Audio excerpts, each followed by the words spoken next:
What technique do you teach? I teach Meisner Technique.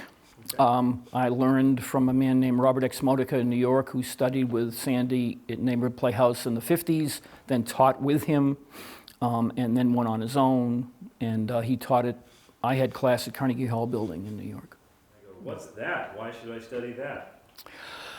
Well, I would say why you would study that was because it has both. I see two elements that are important in acting. One is, can you, on your own, self-stimulate imaginary circumstances, relationships, and make them meaningful and real to you? And the other part is that, are you aware and alive on stage with other actors? Because most of what you do is communicating. And Meisner is very heavy within that second part of it, but it grows into the second part of that, which is, and he uses, and he believes, and I believe in fantasy, daydream. So that's what I would say. So, awesome. Yeah. Thank you. Why, Rick, do you think that it's important for an actor to learn any technique?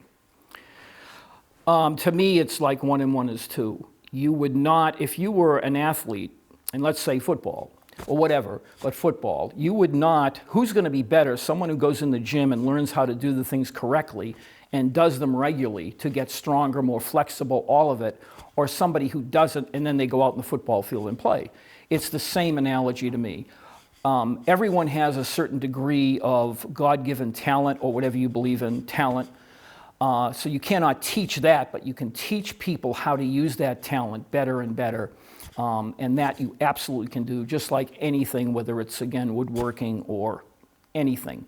And if you don't have that, you're relying on, when you actually do work, oh my God, am I going to be able to hold up my nerves? Am I going to be able to know what the hell I'm doing? And who would want to do that? I don't go to a test when I was a kid without studying. I want to know what I'm doing so I'm comfortable and confident. And if you don't, you're like, how can you be, you don't know what you're doing. So that's simple, I guess.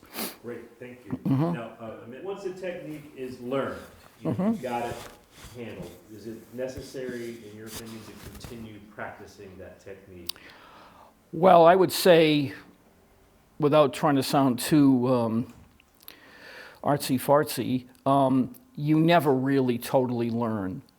But when you get to a point where you really feel like, and the teacher feels like, and other people that you trust and respect their work feel like, yeah, you've got this pretty well. You've got a solid foundation, and you can do it for real under the gun.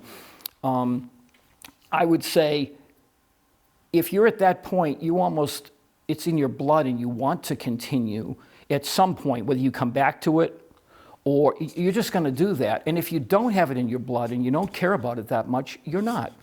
So I think you're going to want to when you get to that point, because obviously if you stayed with it and went through all the BS you got to go through and everything, you believe in it and you care about it and you want to stay sharp. So you would go back to it even if you end up leaving for whatever times. Yeah. How long do you think it takes someone to get to that point in Meisner? It really depends on the person, but I would tell somebody within Meisner, if they aren't willing to put in, and I mean it a minimum to me, a year, and that means going to every class they're supposed to unless they're ill or something, and doing all the work between classes they need to do.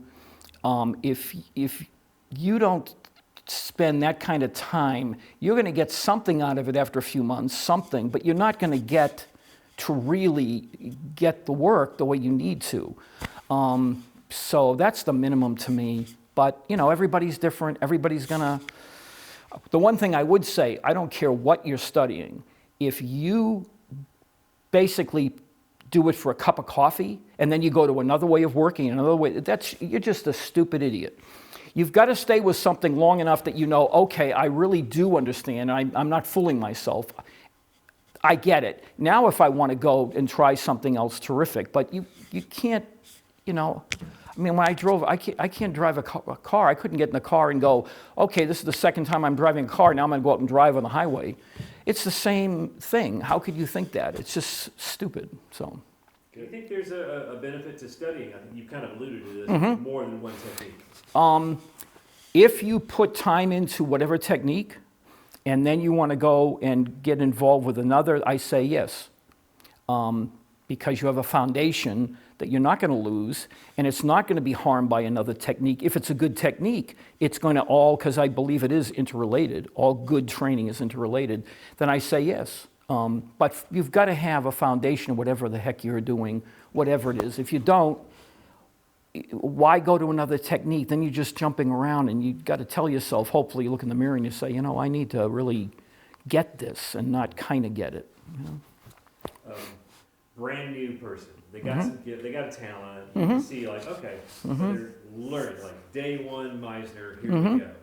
And then the 2 weeks in, they're like, I'm really thinking about my headshots, and I'm trying to get an agent, and I can't wait to get to audition. What do you tell someone like that? How long they should maybe chill out or go for it? What do you say?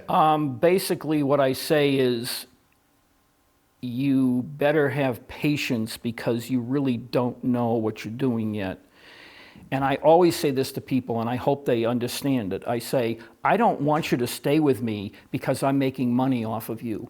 I want you to stay with me because I care about this effing work, and I care about actually you to some degree, even if I don't know you well. And you have to realize, look in the mirror and say, I don't really know this. I'm not really ready. If I might get an agent because I'm good looking or something, but what the heck am I going to do when I start getting,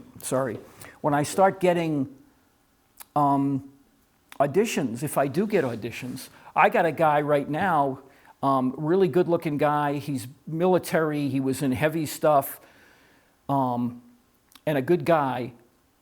And I helped him get an agent by working with him, and because they wanted to see him right away, and he did. But I said, look, you have to study. If it's not with me, fine. If it's with me, fine, but you have to be able to know what the hell you're doing because you really don't now, and don't you know that? And he was, yeah, I know that. Well, that's up to you. You study, and it doesn't really matter if it's with me. What matters is if you want to do this and have some kind of a career, you've got to know what the hell you're doing and be able to use yourself better. And not this great package, let's make, Yeah, and not be a nervous wreck, and obviously that's what you are in front of a camera. You're not involved, you're not listening, you don't know what the hell you're doing. Everything you're doing looks like an amateur because you are an amateur, you know? So, because you Yeah, you know? It's like, Yeah, like one and one is two. I want to get, I know, I'm just saying. Well, Stella Adler and Meisner were very good friends, even later in life, and their take on things was not that dissimilar because she went to Paris in the 30s and met with Stanislavski and all of that. Yeah. So, and he felt, yeah, what she's doing I like better. Right. We can hate Strasbourg together. Well, they also had great respect for him, I think, too. Yeah, but, did. they went different ways, but so what? Right. That was a joke. I know. What would we talk All about? right. Train. It's, if that's what you really want, that term, I want to be a better actor, then how can you not think that that's how you get to be a better actor? It's really so simple. You got to have the guts to get into class and be scared and get up there and look like a fool or feel like a fool, but you're not because everyone who gets up there at first feels and looks like a fool.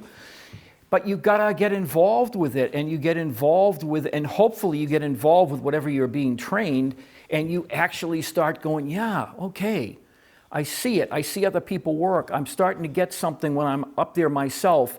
I'm starting to understand something. Yeah, do I want to be a better actor? I'm going to stick with this. So it's just train. It's not, train with me, train with Joe Blow, train with whatever. But if they're good, and you hopefully find out by talking to people they're good, or you get it, you sense after a few classes yourself. Yeah, the teacher, sorry. You're going to go, yeah. Have I got the you-know-whats or not? If I say I want to be a better actor, well, put up or shut up, Yeah. Period. So why do you teach?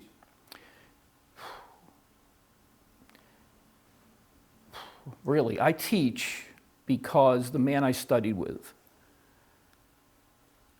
if I'm really true about it, he was kind of like a father to me. And I respected him tremendously, and I knew him very well for a very long time. And I just fell in love with this work, and I stayed with it, and I stayed with it, and then I started working and getting benefits out of it, and it just became, it is my blood. It isn't even in my blood, it's my blood. And I love working with people. I love working with actors, and I rejoice at their successes, and I just love it. I don't know, I just love it. But next to my daughters are, but next to my daughters, it's the thing I care about most in life, so. All right, final question for the day. Rick Andosca. Da-da, drum roll. Give us one of your guilty pleasures. Guilty pleasures. Oh my God. Holy moly, one of my guilty pleasures. Guilty pleasures. I like to drink wine. Okay. That's a guilty pleasure. I mean, I'm not a lush, but I like to drink wine. Okay. Guilty pleasure. So for instance, my guilty pleasure is watching like guys hurt themselves on skateboards and crap like that. I just watch that for hours. Oh, okay. Watch his cooking shows, you know. MMA fighting. MMA fighting? Yeah. You just like to watch it? I respect, I know how much is involved. I used to be an athlete a long time ago. I know how much is involved with what they know, all the disciplines put together. And I knew a guy named somewhat George St. Pierre, who was one of the greats of all time, Montreal, Canada. I lived up in Vermont. Great guy. And boy, he could do, and he wasn't a jerk. He wasn't like, I'm going to kill you. It was, this is what I do. I'm going to win, hopefully, but I respect you. Yeah. So, yeah, I like, that's a guilty pleasure.